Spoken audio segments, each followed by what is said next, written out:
Chapter 3 Sneaker Bolas.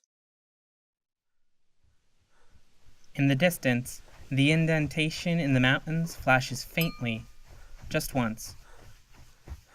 As Tim runs, he fumbles with the shoelaces of his sneakers, attempting to tie the laces together at their ends. He succeeds, creating what he tells himself is a crude bolas weapon. He slings the bolas over his shoulder. Tim makes it to the barn door, and he pushes it open. The room on the other side is dim, but cracks in the wooden walls and ceiling let in just enough light to see. It seems to be an antechamber for the main barn. The floor is covered in moldy hay, and the air is thick with the stench of dampness and rot. Tim spots a door along the right wall and a pitchfork in the corner of the room. Tim enters the room and desperately considers what to do. The ceiling in this subsection of the barn is very high, making the room seem narrow. Rotting hay is everywhere, clumped into piles on the wooden floor. The pitchfork stands in the far corner of the room, points down in an especially damp-looking pile of hay. It has 4 prongs and looks to be in good condition, in stark contrast with the barn. It is slightly longer than Tim is tall, and it looks too heavy to hold in one hand.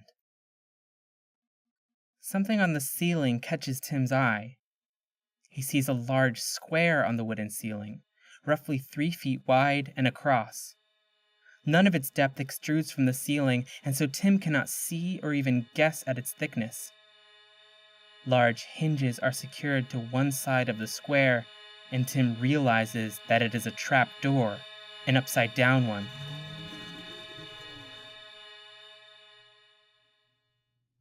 The door and its hinges are made of a silvery white metal. Tim squints, focusing his vision on the edge opposite the hinges, hoping to find a handle of some kind. Instead, he sees 3 small indentations in the trapdoor, side by side and parallel to the edge. Each is slightly larger than a square inch, and each contains a shape, with the hinges on the right side of the door, from top to bottom, square, square, triangle. The shapes are made of a darker material than the door, and they are positioned haphazardly in the square indentations, not centered or aligned with each other.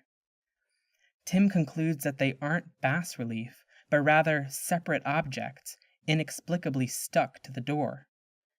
There's no handle on the trap door or anything by which to grip it. Shuffling sounds from outside make Tim's heart go hollow. The organ piles are close. Tim runs toward the pitchfork and rips it from the floor. The pitchfork is heavy, and its 4 prongs are wickedly sharp.